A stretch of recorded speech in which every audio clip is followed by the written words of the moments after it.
I used to be really embarrassed about the amount of jobs I've had. But now I look at it and I'm like, jobs are like you're dating. Like you're not committed to one forever. Like you go in, you learn something great, and like it's okay to pivot and change. One day I was fed up at my job and I was like, I'm just gonna post on TikTok and see who has availability when I'm free. I'll teach anyone for free. I don't care. I just want to get done with it. I want to be able to take the next step. And I posted my TikTok, forgot about it. 2 weeks later, I got a text from a friend in college and she was like, oh, I saw your TikTok. Would love to do Pilates. And I was like, what do you mean my TikTok? And I'd had like 80,000 views and 100 people had commented, and, hey, we want to do Pilates with you. We were completely self-funded as well because I think funding is a big piece of starting a business. Backtracking a bit, I bought a home with my husband in 2020. And then the money we had in the home is what we pulled out to start our business here. Sometimes I see life moving like a river and like you just got like a break, like a rock fell away and then there's a clear path forward and you're like just taking it and it's going to be fast. The water's moving rapid. You just like jump in and just go. And I feel like I'd been waiting for something to shift in my life for a while. Tayllor Williams founded Studio West Pilates this year after gaining experience teaching in studios around Chicago. She discovered her love for Pilates and low-impact movement after being diagnosed with an autoimmune disease in 2020. After noticing the benefits of Pilates in her own life, she decided to pursue her certification and opened her own studio space in order to share the benefits she experienced with her community. Tayllor has had a wide variety of career experiences in her 20s leading up to today, from teaching Spanish to working in real estate. In this episode, we get to hear about her journey to get to where she is today, mentality with opening the studio, sacrifices and challenges that went into it, how her prior experiences shaped her current approach to business, the surprising role TikTok played in the studio's origin story, why she does what she does, and more. Hey. Hello and welcome to Passion Project Pending. This is my first interview where I'm renting out a studio, so I'm very excited about that and kind of camera shy, honestly. But I'm in Chicago this month, subletting, and so I get the opportunity to interview Tayllor, who just started her own Pilates studio, which is so cool. And so yeah, we're just gonna get right into it like I usually do. Usually I just honestly just cut the whole welcome part. So yeah. We have a welcome though if you need it. Yeah, exactly. Okay, so yeah, usually I just start by asking each guest their background and like kind of the experiences, like even back to childhood if you want, but experiences that brought them to like the point where they started what they're doing. I've been thinking about this a lot actually. Someone asked me if I came from an entrepreneurial family. And I didn't think about it, but I do. My mom started her own business. She is always a real estate agent. So she was a real estate agent while I grew up. And so I watched her do her thing. And then when I was in college, she opened her own brokerage. It's small. So I don't think I ever was like, wow, you started your own business. I was like, it's just an extension of what you've done. But she's been running her own thing for 15 years. So I watched like this really strong woman open her business. And I think subconsciously it just taught me that risk is okay. I never thought that I would start my own business, but I do think I've always struggled with authority figures in a job role. And so I think it makes sense that now I've started my own business because I like having the freedom to make decisions. My dad also grew up in the restaurant business and then around the pandemic was like, I think I'm going to start my own restaurant. The pandemic took his restaurant out, but from that experience, he was like, I have enough background, I'm going to try again. And so I watched him struggle, fail, would pivot, and then succeed. And so from both sides of my family, I've had two really strong figures try, risk, and succeed. And so I'm 29 now, so I feel like my 20s, I've just been like gathering skill sets and watching people and learning and figuring out how to almost like subconsciously start my own business based off of the inspiration of like my parents and other people who've done it. So when I graduated with a degree in journalism and Hispanic studies. And so right after college, I worked for a nonprofit and I learned I worked for a nonprofit and I worked in communications. So I like got my hand in social media, I got my hands in like grant writing and like writing in general. And I learned that skill set that turned into doing communications for a school, and that turned into teaching high school Spanish for a season it's such a random season of life. I did that for a year. And then I completely pivoted, did real estate for 3 years. And that honestly was my first entrepreneurial venture where I like was completely self-funded. I had to sell something in order to make money, and I would never go back. But I learned so much about like the housing industry, how important it is to, if you can buy a home, to buy a home, and like how that sets you up for success in future ventures. And so real estate turned into marketing for a real estate company, which turned into other marketing jobs that I feel like have fueled my like skill set of seeing, like doing different marketing jobs has allowed me to feel confident enough to market my own business. And then honestly, Pilates and a Pilates studio was like a passion project on the side. And I think like it all just came together last year. And I was like, I think I just want to do Pilates full time. And like you have to have a client base to do it and make money. And so how do you get a client base? You put yourself out there, you market, and then slowly all the pieces fell together. And with my background in real estate, I was like, I think I want to rented something. And then now I have a studio. Yeah. So sorry that was long. No, don't apologize, because it's all important. And yeah, I love hearing about people's upbringings. That's one of the things I've learned through interviewing so many people. A lot of people I've interviewed, not necessarily everyone, but has had some exposure to like risk or business or entrepreneurship, whether that's like in their family or whatever.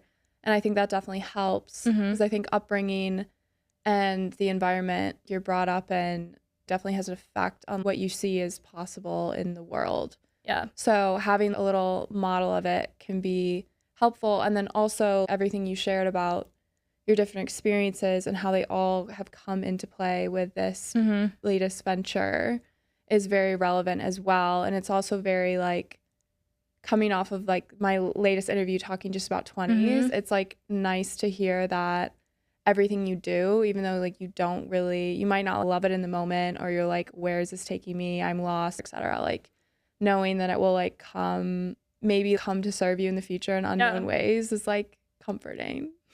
Honestly, I used to be really embarrassed about the amount of jobs I've had. But now I like look at it and I'm like, jobs are like you're dating. Like you're not committed to one forever. Like you go in, you learn something great, and like it's okay to pivot and change. I never really went without having a job, without having one lined up after. So I was like, that's my line. I'm not going to quit a job until I have another thing set up. But I like wouldn't trade it. I'm glad I've had all these experiences. I feel really settled in like my current venture, but I don't think I would have either been prepared or felt so confident in this if I hadn't taken a million other like directions. So yeah, I feel the same way. I don't know if I would have been like ripe for entrepreneurship right out of college. Even though sometimes I look back and I'm like, you literally could have started back then and you would have been years in, and I'm sure like it would have been fine. But like the way it went, I went into a career and realized some things that like weren't it for me. And those pushed me to push through the difficulties now of trying to do entrepreneurship from scratch, because I know what an alternative is and I'm like really averse to it. Totally. So I'm like, yeah, that keeps me motivated when times are chaotic and you haven't necessarily seen the output of the work you're putting in. No, I totally agree. I also think that, sorry, no, you're good. I don't know what I think. No, keep going. I'm sorry. I'm just like, no, I don't want to ruin your flow. No, the flow is we've got 90 whatever's minutes. talking. Yeah, whatever's happening right now. You're doing so amazing. Oh, thank you. What I was gonna say is, I feel like you just have to have a certain level of grit to be an entrepreneur, and I don't know if you have that right out of college. Yeah, because this is such a subject entirely, but college is still a continuation of what you've been told is like the thing to do. No matter how you spin it, like it's really hard. I picture it as like almost a flow that we're all in, and to break out of it, there's a ton of resistance. So that's so good. I've never thought about that. Yeah. It's like high school, college, and like in my experience, it's like I am doing things because others have told me that this will get you security, this will get you stability, this will get you income, like this will get you approval from authority figures. And so just like doing something different, like writing your own path, because no matter, that's what you've done. That's what I'm doing. Yeah. Like, it's hard, you Yeah. know, like it is. There's like no map. Yeah. You're just on your own. Yeah. But it's also so fulfilling and also really tiring. Yeah. But so fun. Yeah. Yeah. Yeah. Okay. Okay. Can you like walk me through maybe like the moment or moments where you decided, and maybe a little background on like how you got into Pilates, Totally. but like moment where you were like, oh, like I'm gonna, like I think a studio is how I want to spend like the next couple of years at least, right? I don't know. I signed a 5-year lease, so we're in for Okay. 5 years. Okay. So Pilates was supposed to be just like a side gig. And so I found my way into Pilates during the pandemic. I was really burnt out and bored with like my just like fitness options. And I'm from Nashville. I had a friend recommend Pilates as just something fun to do. And so we went to a class after work and I was like, oh my gosh, I'm awful at this. This is so hard. I'm terrible. But I was at a point in my life where I was like, I can have a challenge. I like challenge. I was like, why don't I just challenge myself to get good at Pilates and see what happens? And so around this time, I had some family drama and I just needed something to invest my energy in that wasn't my family. And so Pilates became that. And I think I did a 1 month unlimited membership at the studio and I was in like every day. And like discipline is not my strength all the time, but like I was like, let's practice that. And so I would consistently show up, do Pilates, was really bad for a long time, but I saw small improvements and that kept me going. And then after a few months of doing that, I was like, what if I just learned how to teach this? Because one, I would be a better Pilates person. And two, it could be really fun to do this on the weekends. So I looked into certification, and around that time, Colin, me and my husband were considering moving to Chicago. And so I found a program in Chicago and I was like, if we commit to move, I'll just do this program. And so we did commit to move, and I just end of 2021, maybe end of 2022, I started getting my certification. And then I completed my certification last October, but within that year, I was like I did certification. It took me 6 months, get all of the hours I needed of like education. And then after that, you have to teach people and also do self-practice. And it was so hard moving to a new city, trying to find people to teach. And so one day I was fed up at my job and I was like, I'm just going to post on TikTok and see who has availability when I'm free. And I was like, I'll teach anyone for free. I don't care. I just want to get done with it. I want to be able to take the next step. And I posted my TikTok, forgot about it. 2 weeks later, I got a text from a friend in college and she was like, oh, I saw your TikTok. Would love to do Pilates. And I was like, what do you mean my TikTok? And I'd had like 80,000 views and 1,500 people had commented and like, hey, we want to do Pilates with you. So I converted them to a Google form and I was like, if you're serious, give me your info. And I had 1,500 people fill out a Google form, and that became the base for my client base, because that's what you need to have business and like work on your own. And so that was like last October, and I put in my 2 weeks notice and I was like, let's just see what happens. And I would finish my certification hours like 3 weeks later, started teaching full time at 2 studios and my house. And then after doing that for a few months, I was like, I just don't know if I like sharing my time in 3 different spaces. I wish I could consolidate. I really enjoyed teaching out of my home, but I wasn't going to invite just anyone into my home. So then that's when I was curious about where to rent, found a space in my neighborhood for sale, was like, would you take a tenant? Because I can't buy this, but maybe I could later. And they're like, yeah. So signed a lease in March. And then from there, I was just like, well, then what's the next step? We were completely self-funded as well, because I think funding is a big piece of starting a business. Backtracking a bit, I bought a home with my husband in 2020. And then the money we had in the home is what we pulled out to start our business here. Going back to why real estate's important, maybe like you buy something just to have something, but because of that investment, then we were able to make another investment this year. And I don't think I could have gotten a loan because I didn't have 2 years income as like a 1099. But I was able to pull money that we'd saved and then see what happens. So that, again, is another risk. But at that point, I was like, there's enough evidence to support. I think I can make this work. Mm-hmm. So we've been open for 2 weeks. Oh my gosh. Next on Wednesday. We'll see. Ask me again in a year. That is exciting. Well, how has it been going so far? So far, response has been good. it's been really positive to just get a ton of people in the space who, one, have never done Pilates before, and I think are really intimidated, and two, it's really cool seeing a space that was mine behind the scenes now become someone else's, like, I guess, third space. I have people who'll show up. I've got some people who will come every day. They've got a membership, and so that's 2 weeks under their belt already. But having them come in, knowing their name, I just feel like there's a little community building, and that's way more than I could have imagined in terms of like how success would feel. But just having people feel comfortable and believing in me, it's been so cool. Yeah, that is so cool. Yeah, you came too. Yeah, it was so fun teaching you. Yeah, and it was like really beautiful. Can we talk about that? I watched. Interior design skills are very good. And I know you said your husband helped a bit too with like construction and stuff. He's an engineer, so fortunately he was able to design we added 2 walls. So he designed what was ever needed for the contractors over my head. I'm not sure, but he gave it to them and I was like, can you do this? And he made it, and then they did it. So having him as a support was big too. I don't think I definitely couldn't do this without his support and just like keeping me sane. Yeah. Yeah, definitely. Are like some of the people that are coming now, like people who originally filled out your Google form? Oh, wow, that's really cool. I've had people, it's so funny, social media stuff. People will walk in and they'll be like, oh, I've been following you since October. And I was like, oh my gosh, it's so weird. Like we haven't met yet because like you've been like involved in my life. And I wouldn't be here without you, but we just haven't met. Yeah. I did a $5 promo week the week before I opened, and like a ton of the people who've been following me since October were able to pop in, and that was sweet. And some people are just new, just neighbors, which I want people in the neighborhood to walk over, take a class, and leave.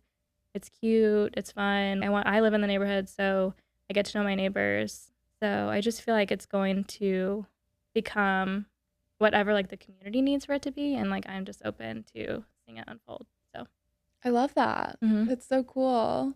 I wonder, so you finished your certification in October, is that right? And that's when you like did the TikTok and everything? Okay, so that's like not that long ago. So no, not even a year. So I am just like wondering if you could talk a little bit about why you think it is that like you were able to move so quickly. Because I feel like that is a big leap, and there must like, maybe I'm thinking like your prior experiences like taught you either resiliency or like faith in yourself, like confidence in yourself, because I feel like you don't just like randomly arrive there one day where you're like, yep, this is it, I'm gonna do this, I'm gonna take these risks. No, that's, you know what I mean? Yep, totally fair. I do think there is a piece of it where it's like you have to be delusional, like you just have to be like, I see a piece moving in like this foundation. I honestly, like, I really liked what you had said previously about breaking away from the flow. Like there's some resistance. Sometimes I see life moving like a river, and like you just got like a breakaway, like a rock fell away, and then there's a clear path forward, and you're like just taking it, and it's gonna be fast. The water's moving rapid. You just jump in and just go. And I feel like I'd been waiting for something to shift in my life for a while. We moved to Chicago, which was an insanely amazing decision for me and my husband. And then I still felt so lackluster in my professional life. Like I had a great, wonderful job in Nashville, but it just didn't feel like the job that I wanted for life. And so for some reason, TikTok was just like that rock that like slipped away. And then there was this like straight stream forward. And I had talked to a few friends. Like I didn't just see the TikTok and be like, I'm gonna quit and throw it all away. But I did, like, Colin and I looked at the numbers of what it would take. Like, how much money did I need to make in order for, like, us to be fine financially? Can I charge X amount and still be able to, like, will my clientele, like, match what, like, I want to charge? You know, because that's a big thing, too. I was charging, like, $5 a class. Well, it's like when you leap from $5 to, like, $40, like, that's a big leap and steep. So will I lose clientele?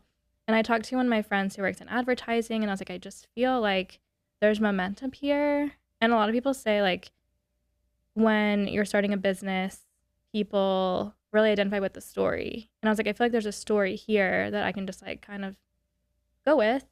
And so I talked to a lot of people, and they're like, if you feel like this is the right move, which I'm such a feely person, I was like, it feels right. And then Colin is not feely. He was like, I need numbers. And so it's like I crossed the box of talking to people who are like, this feels right, this looks right, good direction. And then Colin was like, the numbers make sense, I think we can do it. But if we do it, we have to go all in. Like we can't just dip our toe in and like take it out. Like you're quitting, like you're jumping headfirst in. So I just made that commitment with myself. I was like, if this is it, then I'm just gonna like suck it up. We're not gonna complain. And also I'd been working on building up my confidence as a person for a long time, like through therapy and just like lots of different ways. And I had just like made like a promise with myself. I was like, we can't like I can't do this and then tear myself down. So I was like really working on learning how to build confidence in the midst of something scary. I'm not the best at it. I've gotten better, but I think like all of those pieces came together and it just was like, we just have to jump. And a ton of people have jumped and been successful. Like that I don't know, that I've written books, like that you've interviewed, my parents. So I was like, I'm not the only person to do it. It worked for them, so you just make it work. So Yeah.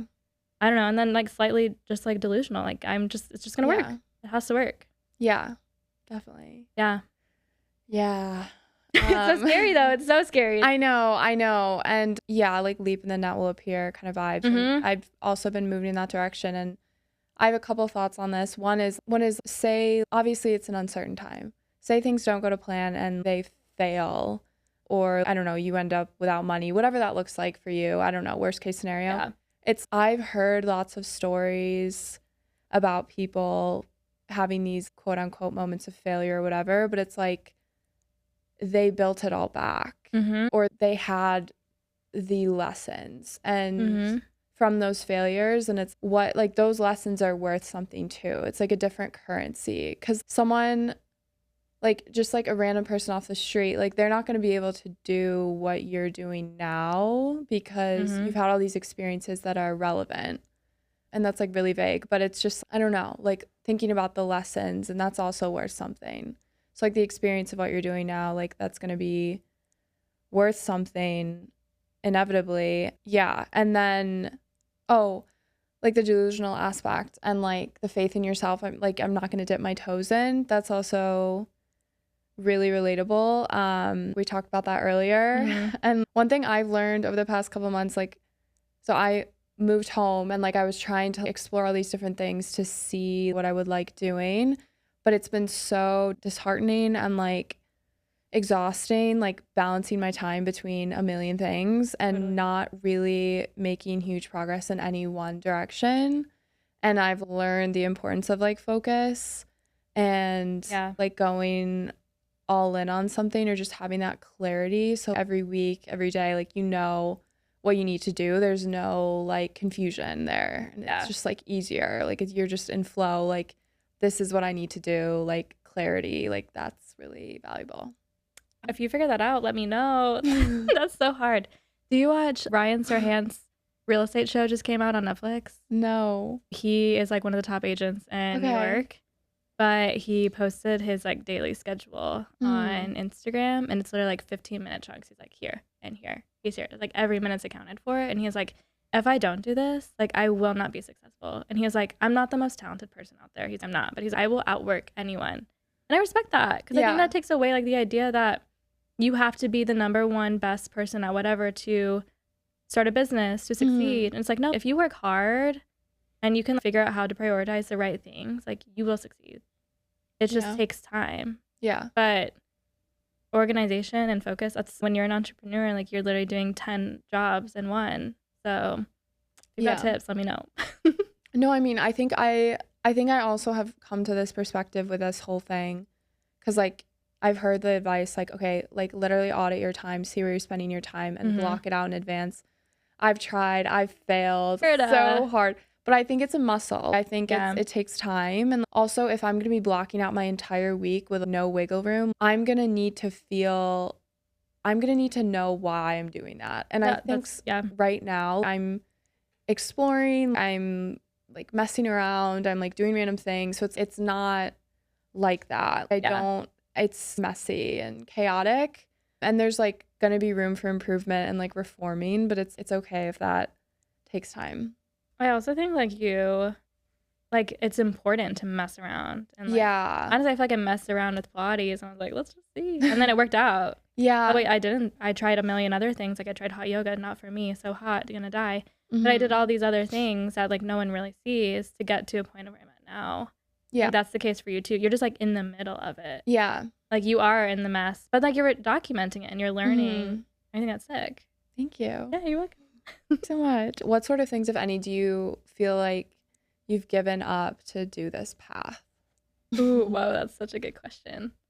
Ooh, I think the biggest thing I've had to give up. Ooh, there's a lot. So I'll just list a few. Like one of them is there's so much safety in a salary. And like I love the idea of being salaried. I love knowing that like money is going to come in. Because it just feels like safe. It's if I want to get myself a coffee, like it's not my last coffee. You know what I mean?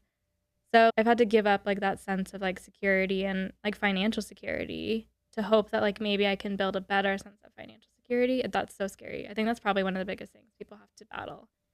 And a lot of it is circumstantial. Not everyone can take the leap right away. I've had to be okay with being alone. I think that this journey has been like really lonely, but not like in a sad way. But I don't have a ton of friends who are doing what I'm doing. I have friends who are 10 years older who've done what I've done, who can mentor me.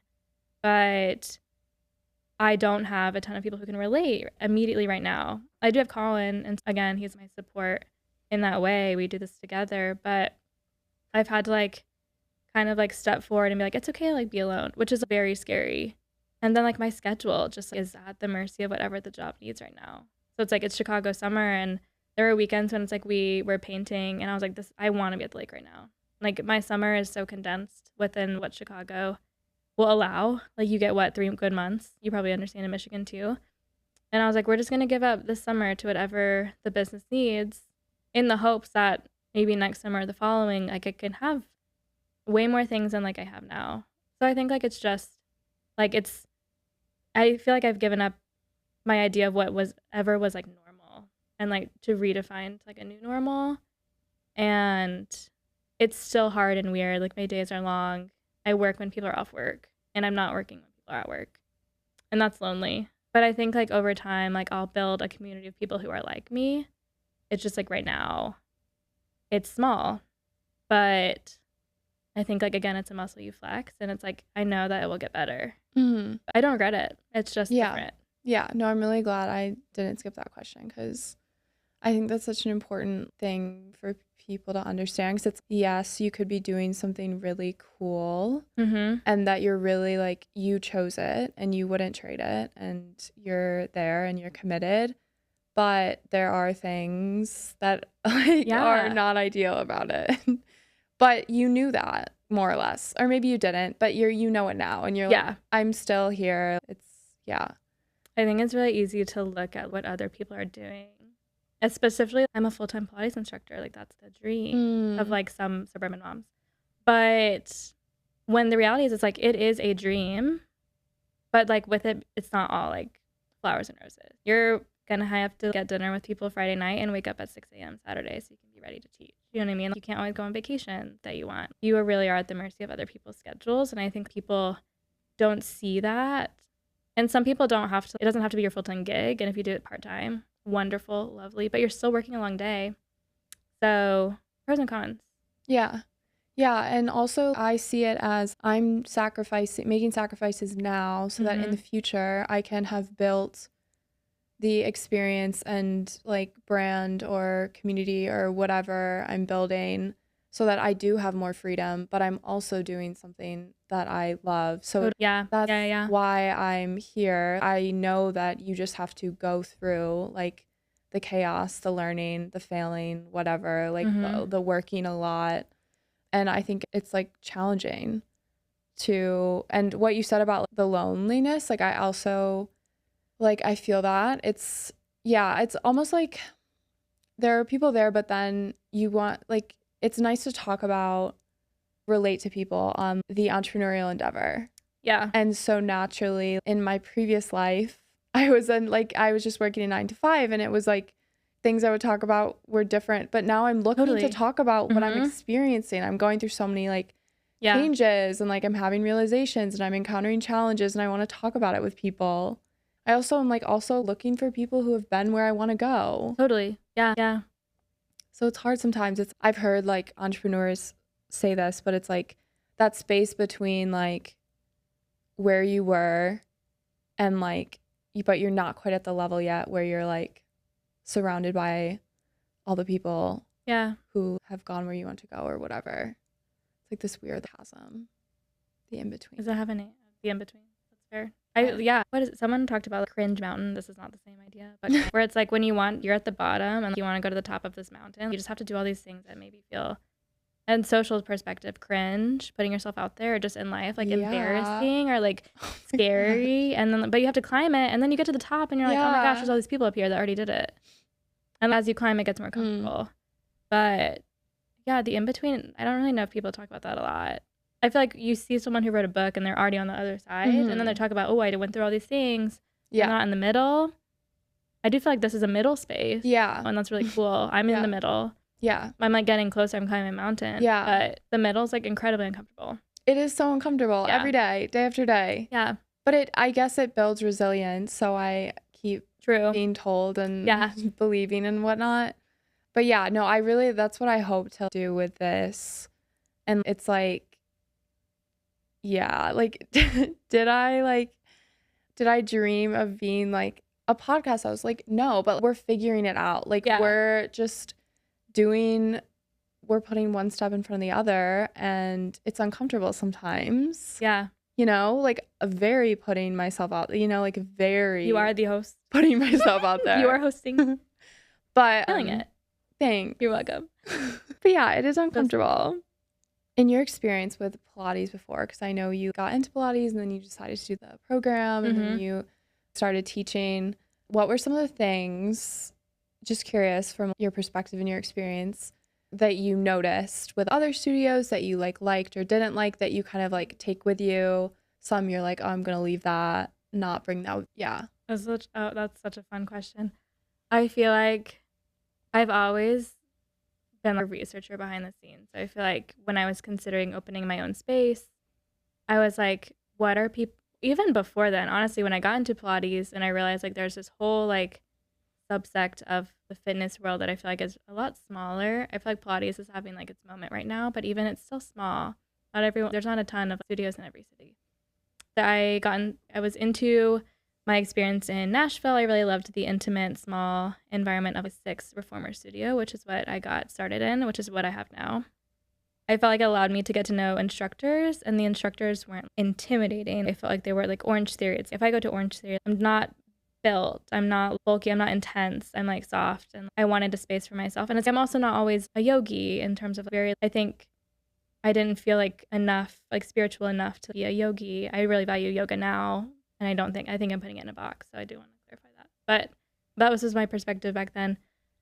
But I really valued the small space in Nashville. And then there's other studios in Nashville that I felt like I valued, like how they were having like their environment set up, like the aesthetics of the space. Aesthetics are really important. I just feel like the overall experience and design of a studio, I could tell like what I liked, and I could tell what felt like relevant and new and clean and like life-giving. And then I could go into a studio and I was like, this feels like dark and dated, and I want life and like bright and like plants.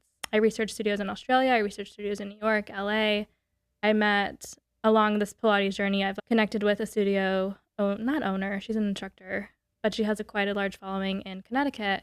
And I asked her to give me input on her teaching form and her flow, because that's a big piece of the style of the classes. My specific program had different ways of teaching a class, and then you take other classes, you see what you like. And so I just went around and I was like, I like this teacher, I like this teacher, I don't like this. I want people to feel safe, but I want them to feel challenged. How do I do that? Mm-hmm. And so I feel like in the past 2 or 4 years or so, I've just been diving deep into the Pilates world and like experimenting with different styles, different teaching styles, and the persona of the instructor, and falling in love with different aesthetics of, oh, you got these mirrors here. Oh, you like a dark lit room versus a light lit room. I don't feel safe necessarily teaching in dark light because I can't see without my glasses and someone's going to get hurt. So imagine they're not going to bring their glasses to class. They're going to fall. All that to say, there's so much inspiration out there, and I wanted to take what I found, like really beautiful studios in the cities that I love, and then combine that with my own dream aesthetic. And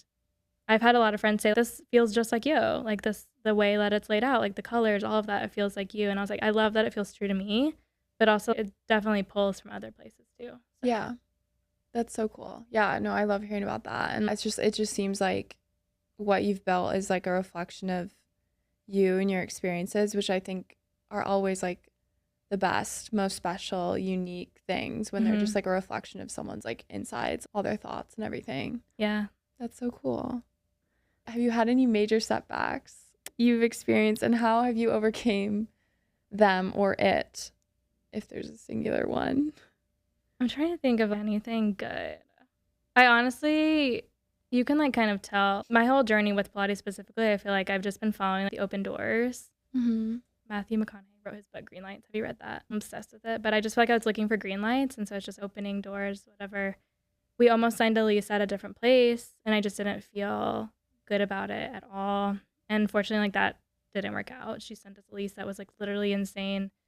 She was gonna have us cover, like it was just gonna be so expensive. The rent was fine, but like we were liable for a million things. And like my background in real estate, I was like, this is a weird contract. Is this Illinois or just this person?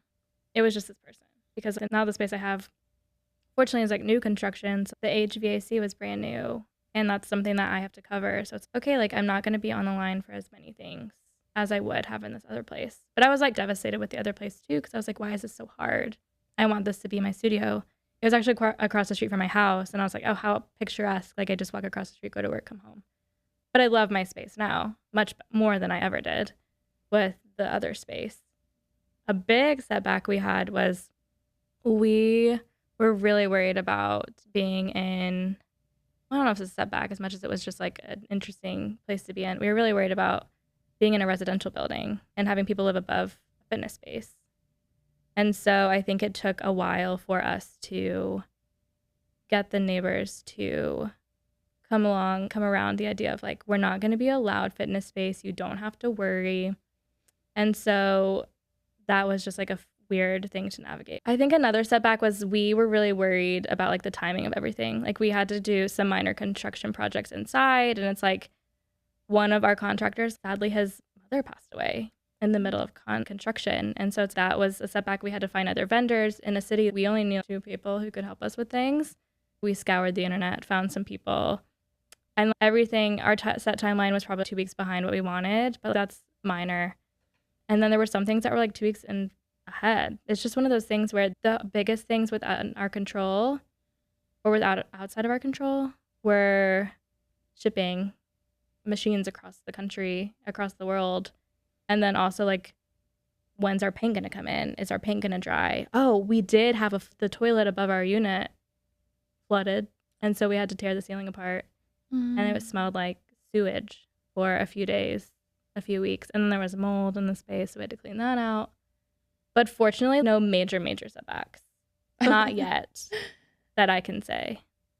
But I guess that means one's coming, so I don't really know. No, I'm concerned now. Those are setbacks. That's not like those are not chill things to go through. I just thought of a new question, unscripted. But yeah, being an entrepreneur, clearly full of unexpected twists and turns.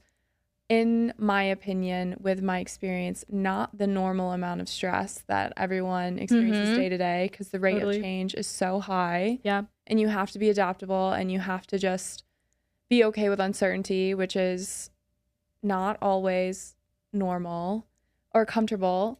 Agreed. You do run a Pilates studio, but what do you do when you're like stressed out? What are your recommendations for dealing with? I think so. Something that was big for me is I made sure I've been in like consistent therapy once a week since October. I just recently took a pause to open a space because I wasn't sure I could be consistent with my time. But I was like, I need to have a place to put all this stuff every week. So I was in therapy. And so I would go, and I had a wonderful therapist who was also like she was a yoga instructor. So she like understood my demographic and my world, which was like so wonderful. So therapy was helpful for me. I also tried to move my body as much as possible. I'm not going to say I did Pilates every day because I didn't. I think when you teach something, it's hard to have a consistent practice because you spend so much time mocking things and like trying things out that it's hard to like really get yourself into a class. But I got into running for a bit, eating like good foods. I was like, I just need to fuel my body with something. I need to like not eat. I feel like that can be really easy. You're stressed. You're like, I'm not hungry. And I was like, no, we're eating 3 meals a day. We're going to move as much as we can, walk my dog, go to therapy. I definitely got some CBD drinks from the market, and I was like, we're just gonna drink something like calming.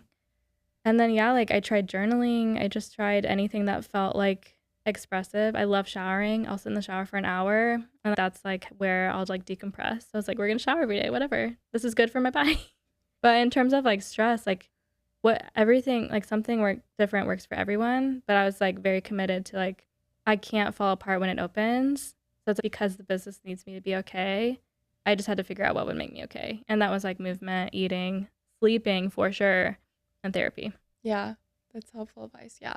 No, I think it's a good point. Learning that self-care is productive. Yeah, it's so hard. You don't think about it. Yeah. Feel selfish. Yeah. Selfish. And I've experienced these things where I'm like, oh, like I don't want to work out. Like that's an hour or two gone from the day. It's, no, you're literally not working all day. Stop. And the work that you would what do. if you could get something done? Yeah. And the work that you would do if you're working for like 10 hours straight could be totally different from like the work you're doing for 6 hours or whatever it is. If you have nourished your body, done all the things you need to do, set yourself up for success, etc. But yeah, stress relief and management that's a learned. I feel like that's a muscle. Like you just learn, and then it's not the same. What could work for you now, might not work for you in a year. Yeah, but it's super important. Yeah, for sure. Because it's another hard lesson that I've been learning is what is the point? Like you're here now making sacrifices because you want to create a life that you're obsessed with.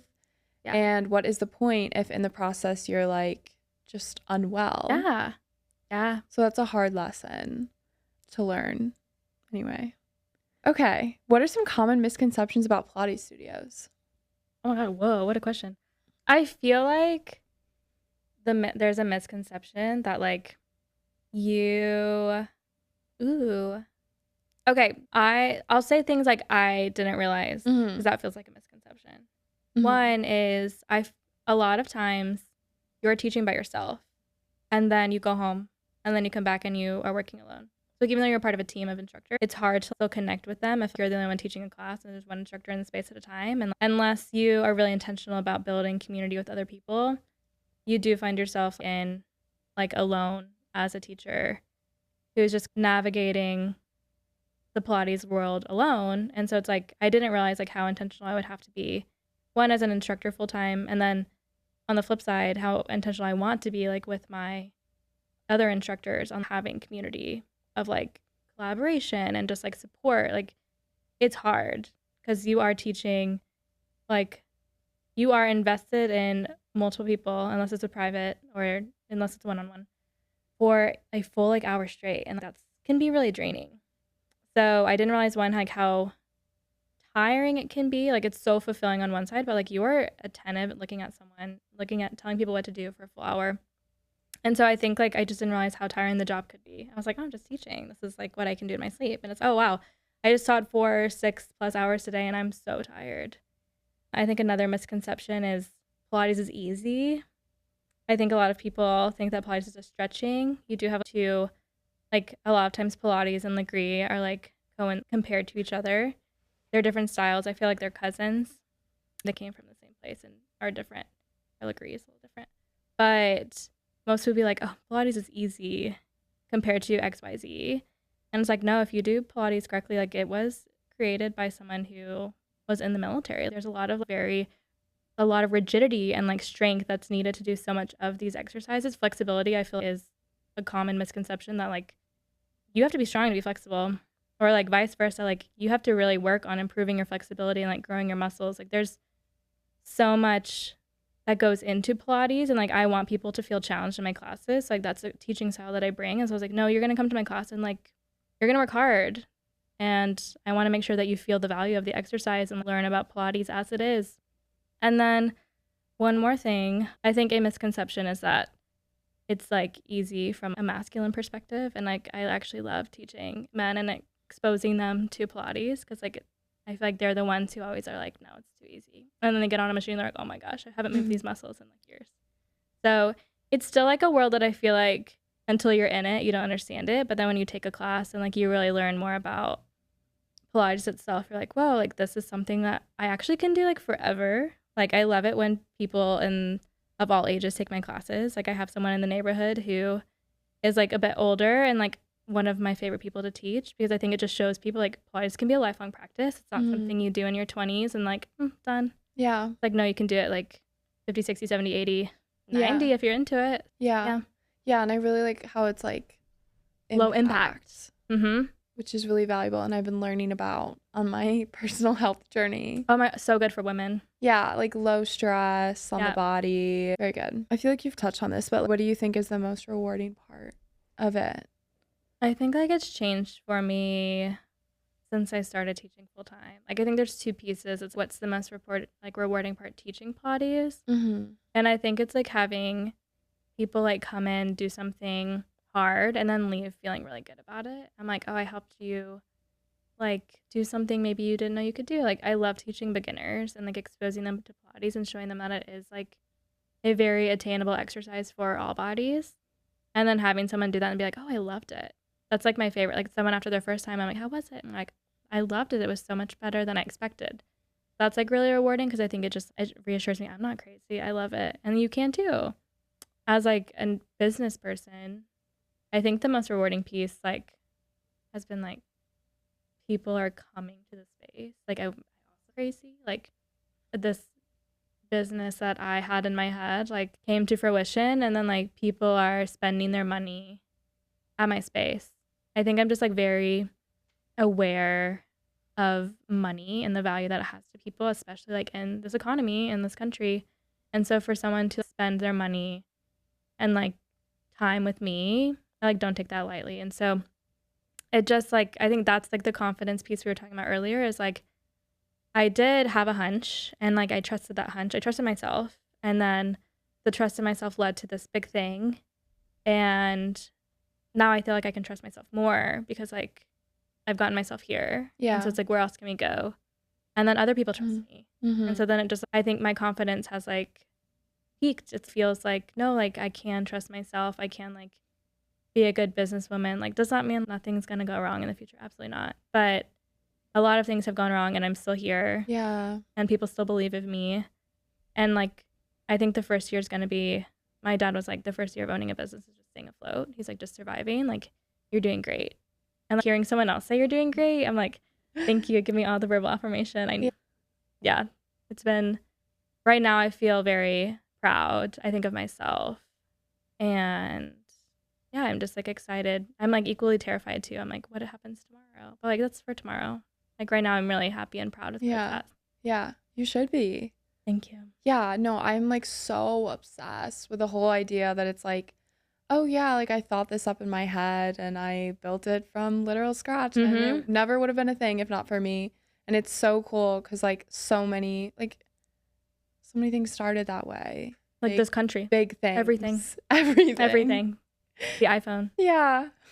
But that's what's inspiring. Yeah. Yeah. And yeah, also hearing the thing about, like, wow, people are literally coming to this thing that I built. Really cool. For sure. And the staying afloat thing, yeah. That's reassuring to hear. It is nice. Like once you remove the expectation of, I don't know, some vague like money goal or like metric, it's like, oh no, we're just trying to keep this going. And eventually like to find my footing, and then you have this foundation and you can build from there. That's how I see business. Yeah. What is something you would do differently if starting out today? I wish, but I think if I were to do it differently, the only thing I wish is that I could go back and be like, and like kind of like freak out less, if that makes sense. Like I wish like I'd had more confidence in myself for much longer and like trusted myself. Like I don't think that I've made any like drastically wrong decisions with this, but I think that there's been times when I've been really mean to myself and been like, what are you doing? Just so much self-doubt. And I wish I could go back and just be like, no, just like, write it out. Nothing is perfect. No one's perfect. It's going to be what it is. Just trust yourself.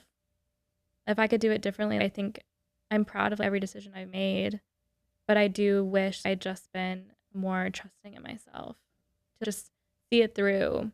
And even now, it's like, that's what I'm trying to carry with me now. I can easily be like, oh, no one like bought a new intro pack today because I'm really into intro packs right now. Just like people come. I was like, I have no one new to the business today. Like, oh, must be done. Guess we're all going down. Like, it's so easy to ride that slide down into the tornado of death. But I like wish that months ago, or even like prior to starting my business, like doing other jobs, like I just been more trusting of myself, because I think this has been like an issue like in every job I've had, like self-doubt. And I wish like I would go back and just tell myself like, don't, like, you're actually really smart, people like you, and like you have good ideas, instead of needing other people to tell me that, because like I didn't trust that unless someone else told me. And in this season, I couldn't even, if I thought anyone would doubt what I was doing, I would not tell them what I was doing. I was like, there's no room for negativity here. I can't. I'm too close to the line myself. I guess that's a positive thing. Someone was like, don't share an idea in its infancy with anyone who could kill it. Just let it be what it is and let it grow, and then only share with people who will eat it. And I think I did that. But it's hard to know it's hard. I have a wonderful group of people around me, but it's just hard to, I'm my biggest critic. Yeah, that's really relatable. Yeah. How do you know? Have you ever shared it with someone and then been like, oh, that shouldn't have shared it with them? I think like when I did Pilates full time, when I was going to quit my job to do Pilates, fortunately, both of my parents were like, we support you. This sounds great. We actually can't understand social media at all. And I think that if you trust it enough to do that, make that decision, then go for it. But I don't think anyone was like, I think it was really hard quitting my job to tell them I was leaving for a TikTok. And my previous job environment wasn't the most like uplifting and like positive and encouraging. I needed to not be in that job. And I almost hated the idea of having to tell them something that was like really near and dear to my heart. Because I was like, you guys are totally judging me, and I get it. And most of the time, I don't feel like they were rooting for me. And so that was tough. And then, but everyone in the Pilates world, I feel like, has been positive. I did definitely keep it close to my heart for a long time. And then when I had painted it and when it looked good, I wouldn't let anyone see it until it was like, I was proud of like them seeing it. Because I was like, I don't want you to look at it and not see the vision. Unless like I know like you're going to love me regardless. So it was pretty tight to my heart for a while. But then one day I was like, we got to promote it. And then I was like, I can't even I hope only people I liked it. And so far it's been positive. But if anyone has anything negative, like I haven't heard it, I don't really want to hear it. So. What do you think has helped with not having the self-doubt? Less and less, at least. That's where the delusion comes in. Okay. I think I the delusion. Yeah. Okay, so I feel like I'm the type of person where I need evidence to support a decision. And I was like, there's hundreds of people who I look up to, even if they're celebrities, who have taken a leap and succeeded. And all it took was them maybe they took 25 million leaps and one stuck. And I was like, I've taken a lot of leaps in my life. Maybe this is one. And she did it, so why can't I? Beyonce did it. Beyonce is pretty inspiring sometimes. But I think I just had to remind myself, you're going to be hard on yourself. And so if you can't be encouraging inside, then surround yourself with encouragement outside. I listen to podcasts. Armchair Expert is my all-time favorite podcast. And I feel like they're constantly talking. Oh, I love it so much. I listen to it on the way here.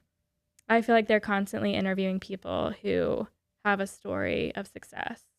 And so I was like, we're just going to listen to this and get inspired. And so I was trying to find external inspiration in other places to combat the self-doubt. And then therapy helped, just bringing that to therapy. And I'm being so mean to myself. And then she was like, let's unpack that. Yeah. And so having my therapist relearning and teaching myself how to be nice to myself. I think it was just therapy itself has been a 10-year journey. But if I couldn't be nice to myself inside, then I was going to have to figure out ways to fill that externally. And I don't know if that's the healthiest thing, but it did help being Camila Cabello was watching Taylor Swift when she was 13. She's like, I want to be there. Then she went on, what was it, The Voice or something? Britain's Got Talent? I don't know. And then she took a risk, and now she was touring with Taylor Swift at some point. I love that interview because it's okay, I'm not you. I don't want to tour with Taylor Swift, but you did something and now it's worked out amazingly. So why can't that happen to me on a smaller scale? Yeah, totally. I don't know. And that's where, is that delusional? I don't know. Yeah, but it's also what's going to be the mindset that's going to serve me, beating myself down constantly always like nitpicking the things that I could have done better, it's not helping. Like no matter what way you spin it. And I think I used to have the misconception that if I was like really hard on myself, like it was pushing me forward. Yeah. I don't know where that came from. I think society, to be honest. But yeah, like it hasn't been helpful. And yeah, it like puts me really out of whack when I'm like pushing myself so hard because I'm less receptive, I'm less open, I'm less like, how am I feeling? Like things like that. No, so yeah, you like have to be on your own team. It's if no one else is on your team and you are not on your team, then like you're not gonna succeed. Yeah, like you have to be like all in of like, all right, like we are champions, and then you do find people, even if it's your parents or like my husband or like some of my best friends who are just like, also you're a champion. So it's like when you are low, they're like reminding you like, no, like we're doing this, you've got this, you're amazing, you're so cool. So again, it's the external, but just like what you surround yourself with is like 100% where you're going. So I feel like that's so cliche and it's annoying that it's so true. Yeah, I know. No, it is very real. What are some future plans for the studio? I think also I do this every time you have to ask me a question because I'm excited. My goal is to hire on a few more instructors. Right now it's just me teaching all the classes, and then my wonderful friend Steph teaches Sundays, which has been great because now we're open 7 days a week and I started out at 6. I want to not teach every class. People can experience other teaching styles. I currently offer 3 classes or 3 styles. I wanted to add in 2 more. Jump board's a style of Pilates, if you know jump board, but add that in probably this month. And then I want to get into hosting a few events. I want more people to be able to come to the studio. That'd be so fun. Even if I have mats, so I want to offer some mat classes coming soon. That's like, I think Pilates is on the higher end of fitness. And I was like, maybe not everyone can afford all the reformer classes, but maybe you can come to an event, or maybe you can come to a mat class, and like you can still use the space. So events, I want to do like a couples class where it's like you can bring your partner and it's just like fun, like working with. There's not a ton of like males or partners like classes, and so that, and then I don't know, whatever. I've had a few people reach out about using this space for something, and so just seeing what doors open already. I think it's pretty. Oh, it's pretty. Can we use it for whatever? And I was like, sure. Oh, interesting. Yeah. So I think I could do like small. I only have 6 reformers, but I can hold like 20 in like for a mat class. And so I think like I could do a small business event. But I want to keep it pretty true to like Pilates. I want to get more equipment so people can try different styles like chair, all for privates. There's a lot of directions, but I think like community is like at the heart of what I want. So whatever involves community around Pilates is where I'll go. So yeah, we'll see. Very cool. TBD. Exciting. So many things in the works. Okay. One more main question, which is trying to pivot more for context towards positioning the interviews and conversations to not only just be like, help me with questions I'm facing right now, but what are people potentially listening facing right now? Yeah. So this question is relevant to that. So what would you say to someone out there who's maybe discovering a passion for wellness or a particular type of fitness or something and is, oh, maybe I would want to pursue this in a more entrepreneurial way or anything, but they're scared, just like spitballing here, some potential fears. How do I make this into a profession? What if I get sick of it? Oh, yeah. I don't know what else. You could probably think of them more than me, like fears around pursuing it further. Yeah, what would you say to them? I actually met 2 girls for coffee yesterday to talk about this exact same question, which is great and so relevant. I think there's so much fear in giving up the stability of a, say, corporate job or a small business job, just like a salary job, to do something that you feel passionate about. I think the biggest piece of it is success takes time. No matter if you're in a client-facing business, whether it's a studio or like you want to do Pilates privates, which is what I did out of my home, it takes time to build a clientele. And I think people are really afraid of the amount of time it could take. If you really put yourself out there, and I think this could speak to the entire wellness space, like I know people who've opened a yoga studio and you maybe fit 20 people, you can definitely make the numbers work. I think don't be afraid to dream big. Maybe your dream is to just do this part-time, 100% attainable. My recommendation is if you're wanting to get a certification in something, do your research, see what's out there, do the bigger and better certification if you can, because like that's going to take you as far as you can go. My certification is national, or nationally recognized. And so it's like I could go to any state and I could pay 450 hours in Pilates, and like that's going to take me to really any studio I want to go to. And then every single day that you're practicing like your craft, you're getting better. So it's maybe you're only 1 week into your certification. Tomorrow you're a week and a day. So it's give yourself those tiny milestones, and like over time, like every day you're getting better every day. But also be prepared for it not to like for it to feel really awkward at first. If you want to do it full time in some capacity, you are going to have to dedicate your time to working at a few studios. I worked in 3 spaces. I worked at my house and 2 other studios, and then I was working mornings and evenings and Saturday mornings. I always took Sunday off. So if you can afford to take 1 single day off, give yourself that day. You don't need to be killing yourself for income. And if you are, then shift something else. Maybe work somewhere different. Maybe, I don't know. I know some people who have multiple certifications. They teach Pilates and yoga, or they teach Legree and Pilates. Like, diversify. There's a way to do it. You just have to be creative, and you have to be open to pivoting.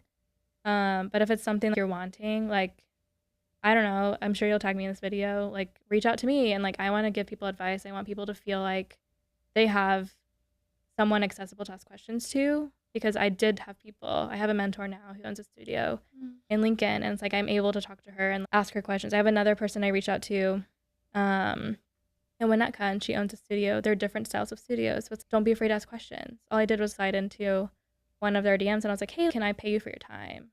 And yes, I want to pay people for their time because it's expertise. But sometimes like just ask someone to go to coffee and buy their coffee. There's a million resources out there. You just have to know where to look, and you have to be unafraid to ask. Yeah. If I can be a resource to someone, I'm totally into it. And then it just takes time for it to evolve. So mine happened actually really quickly, which was because of TikTok. So maybe try to get some clients off TikTok. It's worked for another one of my friends. Don't be afraid to don't work for free, but you can keep it at $5, which is what I was charging at the very beginning. You deserve to be compensated for your time if you can, and your expertise, even if it's small. And then confidence comes in time. That's my rec. There's a lot there, but don't be scared, be creative, and ask questions. Yeah, and asking people for help was huge, and also like DMing people on socials. Like, I've had massive success. Personally, that is like the whole reason we're here. Yes, like I think I DM'd you because you posted in a group, and I was like, "Hey, girl." Yeah, and I posted in the group. Like, you posted in the group. You're just like randomly like showing up online. Mm-hmm. Yes, and I would say the majority of the people I've interviewed, first person I interviewed, second person I slid into DMs, so it happened. The DM people get married from DMs. Yeah. People get podcasts.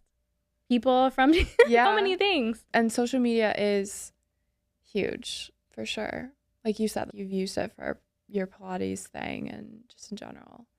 I don't know. It's a good way to connect with people or find people, really. Yeah. Okay, I have this tradition. Could you please leave a question for the next guest? Oh my gosh, wait, that's so fun. Oh, but I don't even know who your next guest is. This is big. My question for the next person is, what is your emotional support food? Whether it's a restaurant or something you cook at home, like what do you eat when you need to just feel that comfort in the middle of your discomfort? Gosh. Okay. I actually really want to know. Okay, what's yours? Pizza.